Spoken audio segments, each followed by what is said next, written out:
Hi viewers, welcome to TravelKuruvi. இன்றைக்கி செம்மையான ஒரு எபிசோட் நீங்கள் பார்க்க போகிறீங்க. அதுக்கு தான் நாங்கள் உங்களை கூட்டிகிட்டு போயிட்டுருக்கோம். ஸோ இங்கே பார்த்தீங்கன்னா கலங்கட்டி வலை அப்படின்னு ஒன்று சொல்கிறாங்க. இது வந்து யாழ்ப்பாணத்தில் ரொம்ப ரொம்ப பிரபல்யமான ஒரு மீன்பிடி தொழிலுங்க.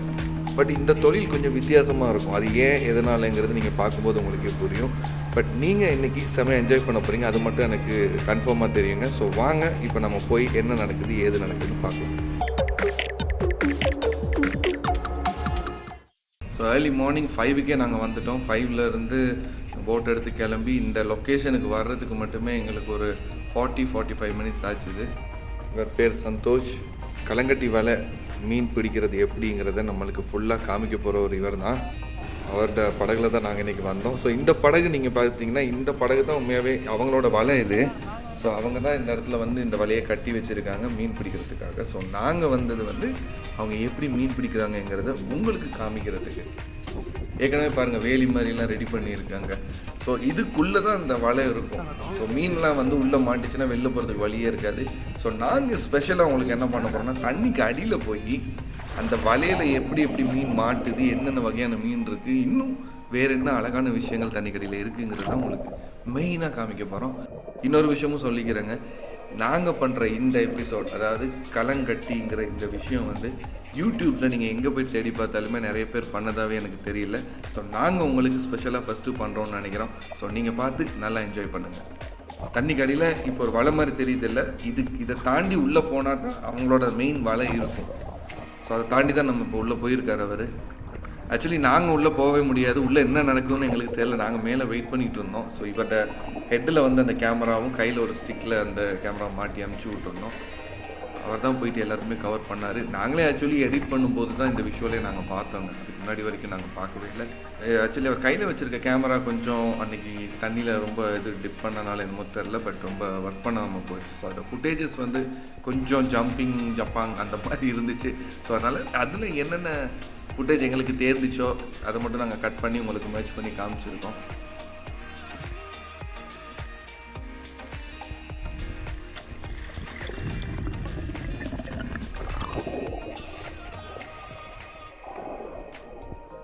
பார்த்தீங்களா, அது என்னன்னு தெரியுதா? கடம்பா, ஊசி கடம்பான்னு சொல்லுவாங்கள்ல, அதுதான். பாருங்கள், பிடிக்கவே முடியல பாருங்கள்.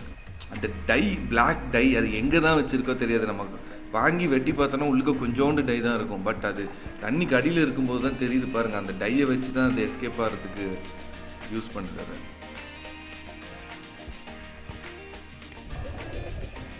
சி, இவர் தான் அந்த கடம்பா. பாருங்கள் எப்படி நிற்கிறாருன்ட்டு. தைரியம் தான் ஆளுக்கு.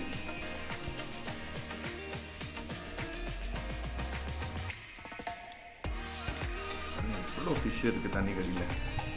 உண்மையாகவே ஒரு அழகுங்க. நம்ம ஃபிஷ் டேங்க் வீட்டில் வச்சு பார்த்துருப்போம். பட் ரியலாக ஒரு கடலுக்கு அடியில் பார்க்குற விஷயம் வந்து எல்லாருக்கும் ஒரு ஆசையான ஒரு விஷயம். ஆனால் இப்படி ஒரு விஷயம் நாங்கள் பண்ணால், இல்லை இப்படியான ஒரு விஷயங்கள் சில பேர் பண்ணும்போது தான் நம்ம அதை பார்க்க முடியுது.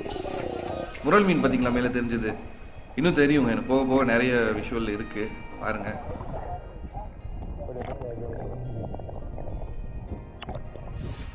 இந்த வலையோட எட்ஜ் இது. ஸோ அதை தான் இப்போ மேலே போட்டிருக்காங்க. இதுக்கப்புறம் இதுக்குள்ளே இருக்கிறது எல்லாம் அப்படின்னா இப்போ வெளியில் எடுப்பாங்க.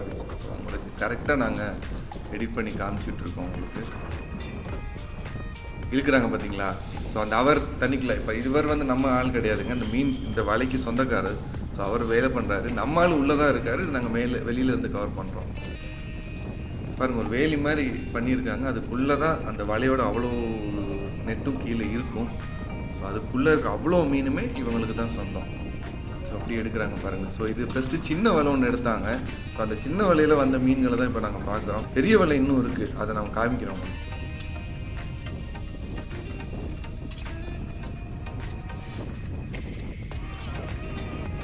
எல்லாமே நிறைய வெரைட்டிஸ் தாங்க. அதாவது ஒரே மீன் வெரைட்டி தான் இல்லை கிடைக்குதுன்னு அப்படியெல்லாம் கிடையாது.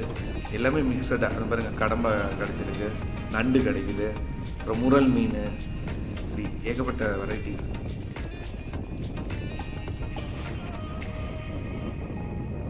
இங்கே பாருங்கள், நண்டு, அது ஃபுல்லாகவே நண்டு.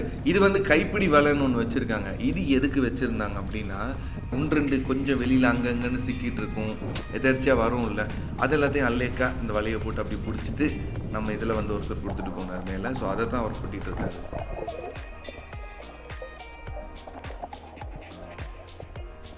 பார்த்தீங்களா? இது என்னது கல் மாதிரி இருக்குது பாருங்கள், கடம்பா அவர் தான். அதாவது தப்பிக்கிறதுக்கு நம்ம சொல்லுவாங்கள்ல, அது என்னது, அது பச்சோந்தி மாதிரி பாருங்கள், ஒரு கல் மாதிரி அதில் உருவத்தை மாற்றிக்கிட்டு இருந்துச்சு. கிட்ட போனோன்னே பாருங்கள், அது கடம்பா, ஊசி கடம்பா தான் இருக்கும். இந்த கலங்கட்டி மீன்பிடி தொழில் இது வந்து இந்தியாவில் பண்ணுறாங்களா இல்லையான்னு எனக்கு தெரியும், நான் பார்த்ததில்லை. பட் உங்களுக்கு யாருக்காவது இதை பற்றி தெரிஞ்சிருந்தது, இதை பற்றி வீடியோஸ் பார்த்துருக்கீங்கன்னா தயவு செஞ்சு கமெண்ட்டில் எங்களுக்கு போடுங்க. நாங்களும் அதை பார்த்து இன்னும் கற்றுக்குறோம் வேறு என்ன விஷயங்கள் இதில் இருக்குது அப்படின்னு.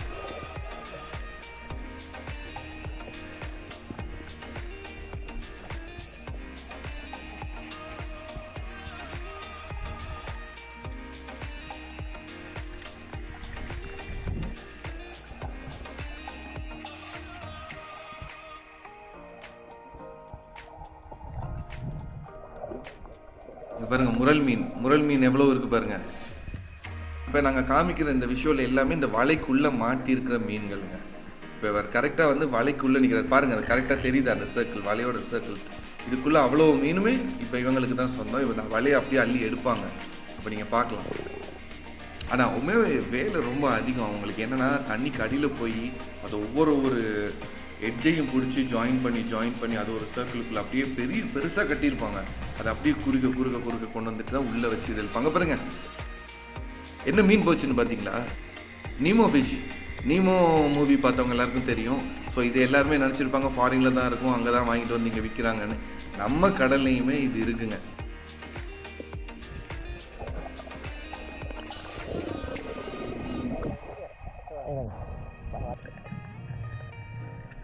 பாருங்க, ஏதோ சிலந்தி மாதிரி ஏதோ கிடக்குது, பெரிய ஸ்டார் ஃபிஷ் மாதிரி எல்லாம் இருக்கு பாருங்க. அது ஸ்டாரா இல்லை சிலந்தியா என்னன்னே தெரில. பாருங்க, நீமோ மாதிரி அப்பாவும் பையனும் இருக்காங்க. இப்போ நம்ம இந்த தண்ணி கடியில் போயிருக்காருல, இவர் வந்து ஆக்சிஜன் சிலிண்டர் எதுவுமே யூஸ் பண்ணுறதில்ல. பிகாஸ் அங்கே வந்து தடை பண்ணியிருக்காங்க இந்த மீன்பிடி தொழிலுக்கு. ஏன்னா நிறைய பிரச்சனைகள் இருக்கிறனால அந்த ஒரு ரூல்ஸ். ஸோ இவர் வந்து என்ன செய்கிறாருன்னா வெறும் இந்த கிட்டு மட்டும்தான், ஸ்கூபா டைவிங் கிட்டு மட்டும் போட்டிருக்காரு. அதுவும் மேலே கிளாஸ் கீழே அந்த இது மாதிரி. பட் என்னன்னா அவருக்கு மூச்சு சுவாசிக்கிறது வந்து அப்பப்போ மேலே வந்து தான் சுவாசிச்சுட்டு திருப்பி உள்ள போய் கவர் பண்ணார். உண்மையாகவே எங்களுக்காக ரொம்ப கஷ்டப்பட்டு இந்த ஃபுட்டேஜஸ் எடுத்து வந்தாருங்க. இப்போ பாருங்கள் என்னன்னு தெரியுதா, ஜெல்லி ஃபிஷ்ஷு. இவ்வளோ பெரிய ஜெல்லி ஃபிஷ் இன்றைக்கி தான் நான் பார்க்குறேன் லைஃப்பில். நீங்கள் பார்த்துருந்தீங்கன்னா தயவு செஞ்சு கமெண்ட் பண்ணுங்கள். அண்ட் தென் முக்கியமான விஷயம் பாருங்கள் என்ன வந்திருக்குன்ட்டு. பெரிய ஆமை ஒன்றும் இல்லைங்க, 3 ஆமை இந்த வலைக்குள்ளே வந்து மாட்டிக்கிச்சு. பட் இந்த ஆமைகள் எல்லாத்தையும் நம்ம பிடிக்கவே முடியாதுங்க, அங்கே ரூல்ஸ் இருக்குது. இந்த மாதிரி ஆமைகளை நம்ம பிடிக்கிறதோ உணவுக்காக யூஸ் பண்ணுறது எதுவுமே கிடையாது. ஈவன் வீட்டில் வளர்க்க கூட நம்ம செய்ய முடியாதுங்கிறது. ஸோ வலையில் மாட்டிக்கிச்சு இந்த 3 ஆமையும். ஆனால் இந்த 3 ஆமையும் அவங்க எப்படி வெளியில் போடுறாங்க, வெளியில் எப்படி அதை இந்த வலையை விட்டு வெளியில் அனுப்பி வைக்கிறாங்கங்கிறத வந்து இதோட எண்டிங்கில் நீங்கள் பார்ப்பீங்க. உங்களுக்காக அவர் நம்ம சொல்லி கூட கவர் பண்ணல, ஏன்னா தண்ணி கடியில் என்ன நடக்குதுன்னு எங்களுக்கு சத்தியமாக தெரியாது. அவர் ஒருத்தர் தான் உள்ளேருந்து கவர் பண்ணார். ஸோ அவரே ஃபுல்லாக எல்லாத்தையுமே கவர் பண்ணியிருக்காரு. பாருங்கள், அந்த வலையை ஃபுல்லாக எடுத்துட்டாங்க. இப்போ மேலே இழுக்கிற டைமு அந்த வலைக்குள்ளே நாங்கள் சொன்ன எவ்வளோ விஷயமும் பாருங்கள், அவ்வளோ மீன்களும் உள்ளே இருக்குது பாருங்கள். பார்த்தீங்களா எவ்வளோ பெரிய வலை, எவ்வளோ மீன் இருக்குது பாருங்கள் உள்ள. இது அவ்வளவு மீனும் இப்போ நீங்கள் மேலே போட்டில் பார்ப்பீங்க.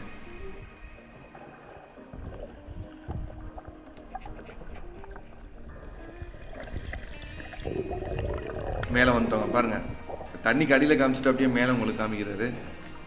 ஸோ ஓகே, அவர் கவர் பண்ணிட்டாருங்க தண்ணி கடியில் எல்லாத்தையும். ஆல்ரெடி இப்போ வெளியில் வர்றாரு. வெளில வந்துட்டு இப்போ எங்களுக்கு இன்ஃபார்ம் பண்ண போகிறோம். நாங்கள் மேலே இழுக்கும் போது இப்போ எப்படி சிச்சுவேஷன் இருக்குன்னு அதை நாங்கள் இங்கே கவர் பண்ணிகிட்டு இருக்கோம். வெளியில் இழுத்து போடுறாங்க பாருங்கள், பெரிய வலையை இழுக்க ஆரம்பிச்சிட்டாங்க பாருங்கள். ஒரு 3 பேர் 4 பேர் தாங்க அந்த இடத்துக்கு.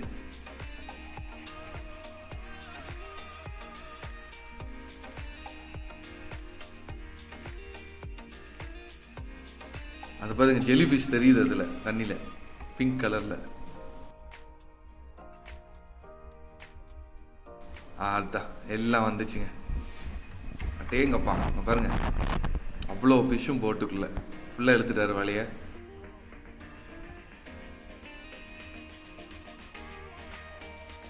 ஸோ கலங்கட்டி வலைங்கிறது வந்து இதுதாங்க. இப்படி இந்த ஏரியா மட்டும் இல்லை, நிறைய பேர் அவங்கவுங்களுக்கு ஏரியான்னு ஃபிக்ஸ் பண்ணி வச்சுருக்காங்க. அந்தந்த இடத்துல அப்படி வேலி மாதிரி போட்டு இதே மாதிரி ரெடி பண்ணியிருக்காங்க. பட் இதில் என்ன ஒரு ஆச்சரியம்னா, எப்படி இவங்களுக்கு அந்தந்த ஸ்பேஸ் தெரியுன்றது எங்களுக்கு புரிஞ்சிக்கவே முடியலை. ஆனால் கரெக்டாக இவங்களோட இடத்துக்கு மட்டும்தான் போய் அந்த மீனை பிடிப்பாங்க. அது உண்மையாகவே பெரிய கலை தான் அதெல்லாம். இங்கே பாருங்கள், அந்த ஆமையை வெளில எடுத்து விட்றாங்க பாருங்கள். அங்கே பாருங்கள், ஒரு ஆமையும் கிட்டத்தட்ட எனக்கு தெரிஞ்சு ஒரு 40-50 கேஜி வெயிட் வரும்னு நினைக்கிறேங்க. அந்த அளவு வெயிட்டு எப்படி தான் தூக்கி வெளில போடுறாங்களோ. அது வெயிட்டு சும்மா நம்ம சாதாரணமாக நினைக்கவே முடியாது. பாருங்க, ஒன்று விட்டுட்டாங்க, இன்னொன்று இருக்குது. ஏற்கனவே ஒன்று அந்த பக்கம் விட்டுட்டாங்க. நம்ம இவர் வெளில வரத்துக்குள்ளே அது ஒன்று போயிடுச்சு. ஸோ மீதி இருந்த 2 தான் இருந்துச்சு. அந்த 2ல் ஒன்று வெளில போச்சு. இப்போ அடுத்ததை அவர் தள்ளிட்டு வர இருப்பாருங்க அந்த ஆமை.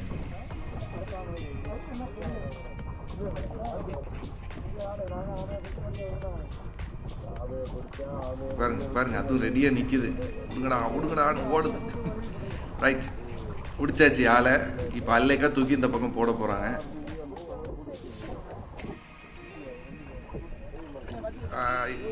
அப்பா பார்த்தீங்களா சைஸை? படியும் இவ்வளோ பெரிய ஒரு ஆமை எல்லாம் நம்ம எப்போ பார்ப்போம்? கரையிலலாம் சான்ஸே இல்லை. ஏதாவது இப்படி வீடியோவில் அதெல்லாம் பார்த்தா தான் உண்டு. ஆனால் நேரில் பார்த்த அனுபவம் எங்களுக்கு ரொம்பவே சுவாரஸ்யமாக இருந்துச்சுங்க. இது எப்படின்னா ஷிஃப்ட், மார்னிங் ஒர்க்கா வருவாங்க, ஈவினிங் ஒர்க்கா வருவாங்க. பிடிக்கிற மீன்லாம் பிடிச்சிட்டு திருப்பியும் அதே மாதிரி வலையெல்லாம் போட்டுட்டு வருவாங்க. ஸோ வலை போடுற அளவுக்குலாம் நம்ம வெயிட் பண்ணுறது, அதையும் திருப்பி தண்ணிகளில் போய்ட்டு காமிக்கிறது உங்களுக்கு ரொம்ப போர் அடிக்கும். ஸோ அதனால் அதை செட் பண்ணுறது அவங்க வேலை. ஸோ நாங்கள் உங்களுக்கு காமிக்க நினச்சது இதுதான், தண்ணி கடியில் கலங்கட்டி வலையில் எப்படி மீன் மாட்டுது. ஸோ இந்த மேட்டரை நீங்கள் அழகாக பார்த்துருப்பீங்க. என்னென்ன வகையான மீன் மாட்டுச்சு, கடலுக்கு அடியில் எப்படி இருக்குன்னு கூட நம்ம பார்த்துட்டோம்.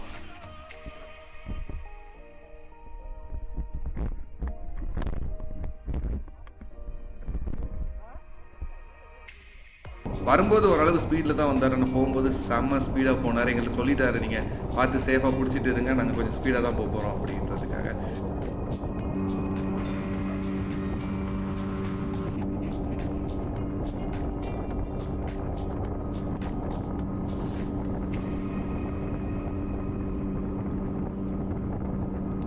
ஸோ இந்த நீங்கள் பார்க்குறீங்களா இந்த கேன், இதுதான் மண்ணெண்ணெய்ன்னுவாங்க, நம்ம ஊரில் கேரசின்.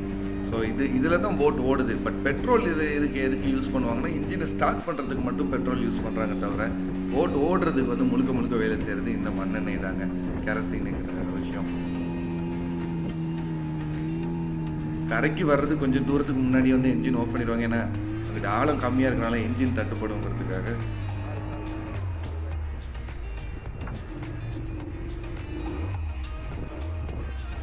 ஸோ அதுக்கப்புறம் ஃபுல்லாக இந்த மாதிரி தடியை வச்சு தான் குத்தி நம்மளை கொண்டு போய் கரை சேர்த்தாங்க.